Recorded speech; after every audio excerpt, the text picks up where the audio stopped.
नमस्कार, मैं हूं राजेंद्र मधुकर और इस वक्त आप नवतेज टीवी राजस्थान से जुड़े हुए हैं। आज मेरे साथ हैं बेहद खास मेहमान डॉक्टर भारत। आपका स्वागत है। बहुत बहुत धन्यवाद सर, और सभी दर्शकों को मेरा प्रणाम। सबसे पहला सवाल डॉक्टर भारत आपसे ये है, क्योंकि आप एक अच्छे वक्ता के रूप में आज उपस्थित थे। आज मोदी विश्वविद्यालय लक्ष्मणगढ़ में मानवाधिकार जो है मामलों को लेकर के आप लगातार और बेबाकी से आप बोले, लेकिन मेरा विषय यह है कि मानवाधिकार विषयों की बात तो हम करते हैं, लेकिन मानवाधिकार जितने भी आयोग हैं, चाहे वो राज्य आयोग हैं, चाहे फिर वो केंद्र के आयोग हैं, उनके पास स्वयं के पास एक ताकत नहीं है। क्या आपको लगता है कि और ज़्यादा सुदृढ़ करने की आवश्यकता है? जहाँ तक हम अधिकारों की बात करते हैं, हमको यह लगता है कानून के छात्र होने के नाते अधिकार तब तक सुरक्षित हो सकते हैं जब तक आप, मैं और हम सब अपने दायित्वों का, अपने कर्तव्यों का निर्वाह करेंगे। अगर मैं अपना जो मेरा दायित्व है, कर्तव्य है, अगर मैं उसका निष्ठा से निर्वहन करूँगा तो अपने आप ही दूसरे व्यक्ति के जो अधिकार हैं वह सुरक्षित रहेंगे।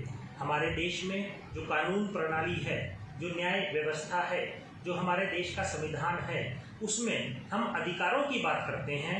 हम देखते हैं कि हमारे समाज में हर वर्ग को अपने अधिकारों के लेकर अधिक से अधिक जानकारी प्राप्त हो रही है, परंतु दुर्भाग्य की बात यह है कि जो लोग अपने अधिकारों की बात करते हैं, कहीं ना कहीं वह इस चकाचौंध के जीवन में अपने कर्तव्यों को, अपने दायित्वों को बहुत पीछे छोड़ देते हैं। अच्छा, जो महिलाओं का जो अधिकार है वास्तव वही सच्चा मानवाधिकार है, ये मिथ या वास्तविकता?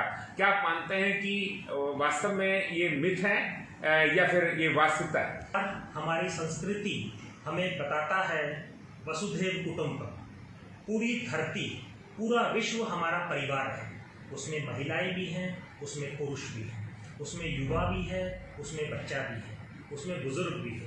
तो जहाँ तक हम नारी शक्ति की बात करते हैं, हमारे देश में नारी को एक शक्ति के रूप में देखा जाता है।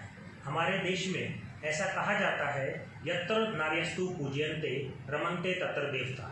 जहाँ पर नारी की पूजा की जाती है वहाँ पर देवताओं का वास होता है।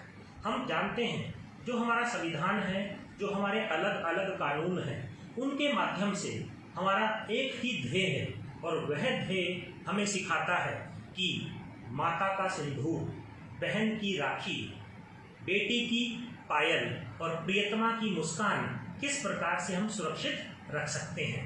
तो जहाँ तक महिला अधिकारों की बात है, मानव अधिकारों की बात है, जब तक कि हम अपने देश की, अपने समाज की, अपने राष्ट्र की, अपने विश्व की महिलाओं को सशक्त नहीं करेंगे, तब तक हम उन्हें अपने देश को सोने की चिड़िया कहलाए जाने वाला देश, तब तक अपने देश को उन्हें से विश्व गुरु, जगत गुरु कहलाए जाने वाला देश का दर्जा नहीं दिला सकते।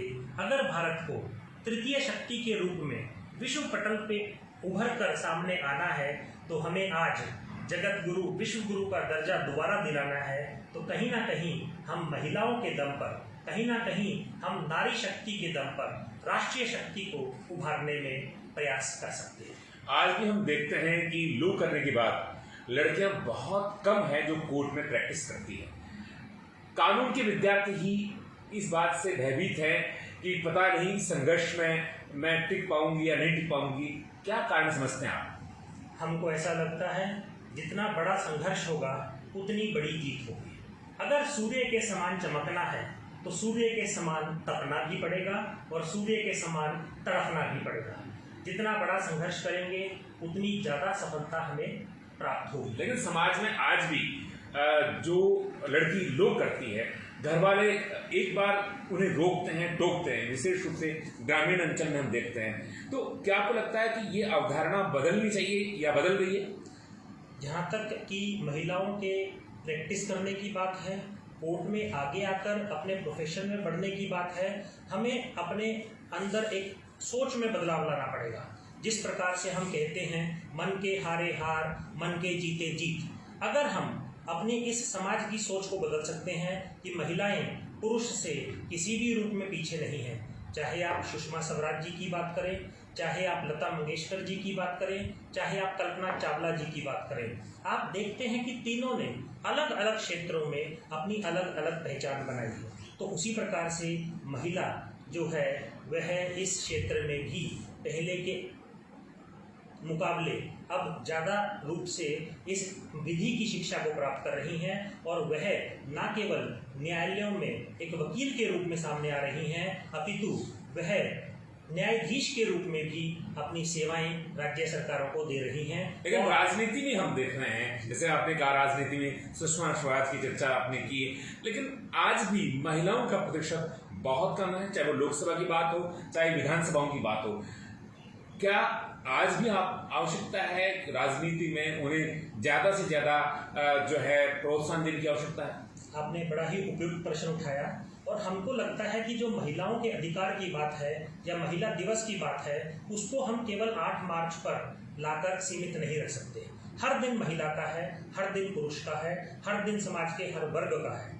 और इसी श्रृंखला में हमको कई बार दुख होता है कि जब महिला आरक्षण की बात की जाती है विधानसभा में या हमारे लोकसभा में, तो वह मांग करते हैं कि 33% सीटें महिलाओं के लिए आरक्षित की जाए। तो हमको लगता है कि हमारे अंदर कहीं ना कहीं कुछ दुविधा है, हमारे अंदर कहीं ना कहीं कुछ कमी है कि हम 33% पर आकर अपनी सोच को रोक लेते हैं। कमी नहीं, बल्कि 33% की बात आती है तो सारे दल, विपक्षी दल भी एकजुट हो जाते हैं। क्या आज आवश्यकता है हृदय परिवर्तन की, कि पुरुषों का हृदय परिवर्तन किया जाना चाहिए? क्योंकि नारी तभी आगे आएगी जब उनको 33% आप उनका आरक्षण निर्धारित करें। मैं इस बात से एक कदम और आगे बढ़ना चाहता हूँ।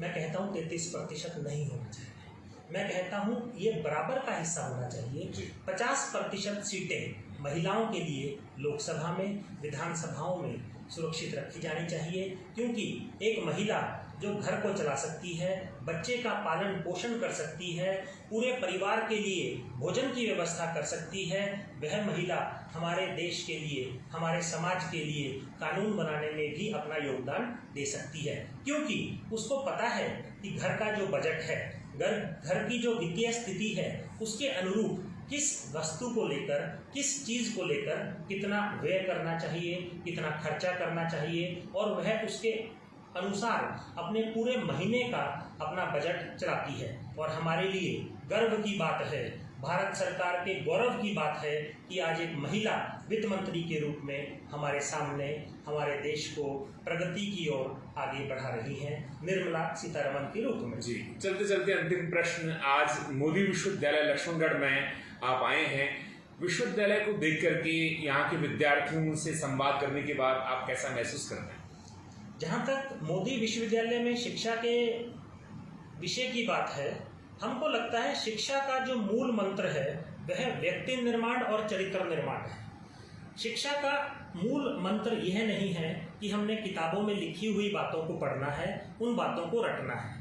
तो जो मैं इस वातावरण को देख रहा हूँ, जो मैंने इस प्रांगण में भ्रमण करके देखा कि सुबह यहाँ यज्ञशाला में यज्ञ होता है, यहाँ पक्षी हैं, मोर हैं, हम प्रकृति के कितने नज़दीक हैं।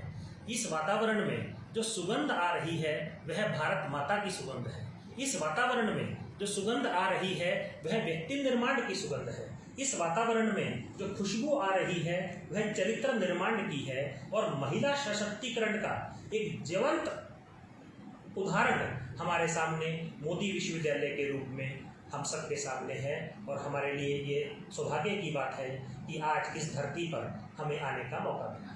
बहुत बहुत धन्यवाद डॉक्टर भारत ने ढेर सारी बातें बताई, हमसे संवाद किया। इसी के साथ लेता हूँ विदा। धन्यवाद। बहुत बहुत धन्यवाद।